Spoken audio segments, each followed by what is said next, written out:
How to change connection in Bumble. In this video, I'm going to show you how you can easily change it.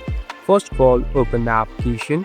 Now, here on the left bottom, you can see this profile icon. Simply tap on the profile icon. Now, here on the right top, tap on settings. Now, we are in this settings interface. So this is the place where you can customize and make different changes. Here on the top and the first section, there is type of connection.